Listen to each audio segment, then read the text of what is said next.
Hey, come see us on tour. We're going to be in Duluth, Georgia, outside of Atlanta, Jacksonville, Florida, Tempe, Arizona, and Burbank, California. Go to jimmydore.com for a link for tickets. RFK went on Fox News, and he called out the FDA's funding. Watch this. Is it fair to say that you would try to dismantle some of those organizations? No, I wouldn't dismantle them. I would change the focus, and I would end the corruption. Right now, 75% of FDA's budget is coming from pharmaceutical companies. That is a perverse incentive. In NIH, scientists and officials in NIH who work on drug development, who incubate drugs for the pharmaceutical company, get to collect lifetime royalties from those products. These are regulators. They're supposed to be looking for problems in those products. We have these agencies that have become sock puppets for the industries they're supposed to regulate. So they're not really interested in public health. Everybody, the most profitable thing today in America is a sick child. Everybody's making money. The hospitals are making money.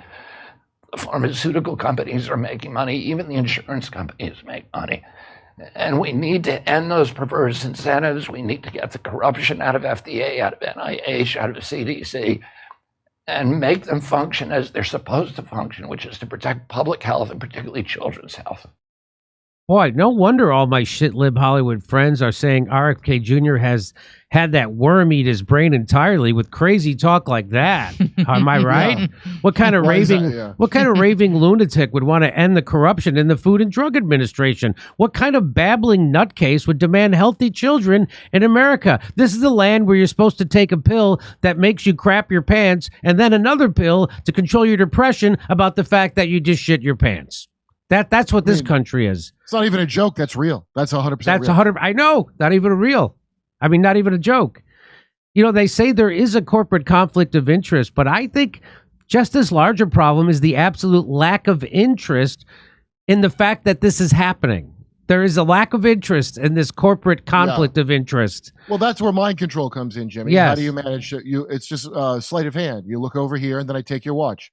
I mean, dogs are harder to train than humans are. You just breed humans to think that they are better than everyone else and then tell them that they're smart if they take your product. And that's also, you prime them with a lot of poison first. Yes. Don't forget that. You start feeding them SSRIs and lead in their Cocoa Puffs. Yeah. Whatever else the hell you do. Seed oils. The people that aren't sterile, which a bunch of your friends probably are barren, childless people, right? The other ones in Hollywood, their kids are weird, medicated gender blobs, formless and amorphous, and told what to be at a moment's notice. So I want to just play you the top of this again, because this is interesting, right? Is it fair to say that you would try to dismantle some of those organizations? No, I wouldn't dismantle them. I would change the focus, and I would end the corruption. Right now, 75% of FDA's budget is coming from pharmaceutical companies. Well, first, so what? 75% of the FDA's budget comes from pharmaceutical companies. You got to make everything negative, RFK? Those payments to the FDA are merely in gratitude for keeping the pharmaceutical companies honest. Hey, Jimmy, I think I could put this in shitlib terms. Imagine it was your job to keep an eye on what Russia was up to, and 75% of your pay came from Russia. If you're a dumb shitlib, try to get that in your head. A bad guy like Russia, and you're supposed to keep an eye on them because they're bad. Imagine if they paid most of your salary doing that job. Well, guess what? The FDA saw him say that 75% of their money comes from Big Pharma, and they pushed back. You want to see how they pushed back? First of all, I'll explain to you that they're being deceptive in their pushback, but look how they push back.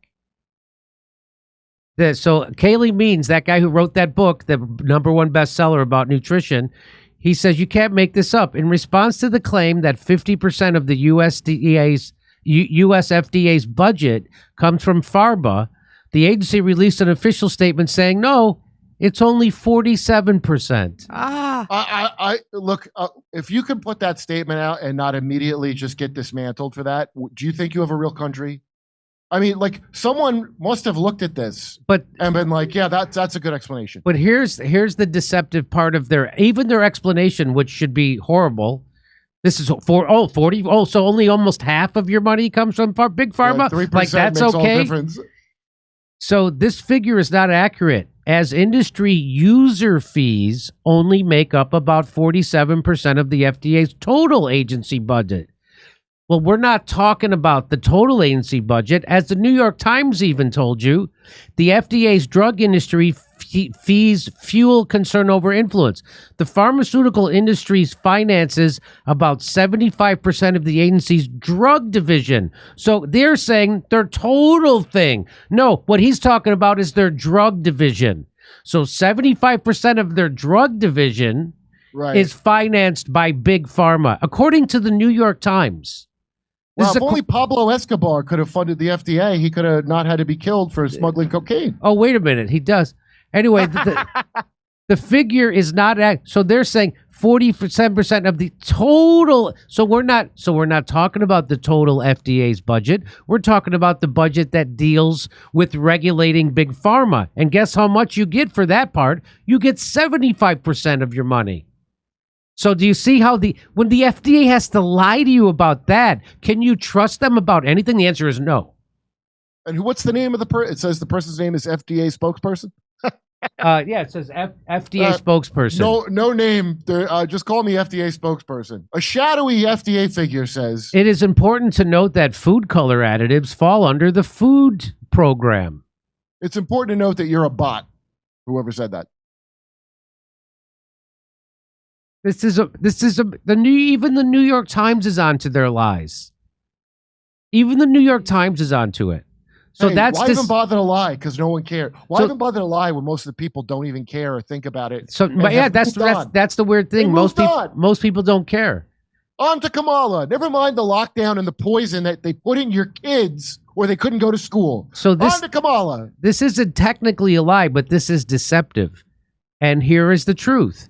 The pharmaceutical industry finances about 75% of the agency's drug division through a controversial program that Congress must reauthorize by the end of this month. Oh, when was this from? I forget. But so... By the way, lie. The next time lie. Don't try to do a half-assed deception because it didn't... Yeah. If I didn't know the 75%, I would still say go fuck yourself. So how this got started was... people in the big pharma wanted to fund the FDA because then they could have control of it. Right. But on paper, it was, well, they make so much profit, they should share some of that. They should share the burden for our budget of regulating them. That's what. I guess that makes sense to incentivize them to approve everything. Yeah. But as Kurt said, imagine if your job was to keep tabs on Russia and Russia gave you 75% of the money to do that. Just imagine that. Hey, come see us on tour. We're going to be in Duluth, Georgia, outside of Atlanta, Jacksonville, Florida, Tempe, Arizona, and Burbank, California. Go to jimmydore.com for a link for tickets.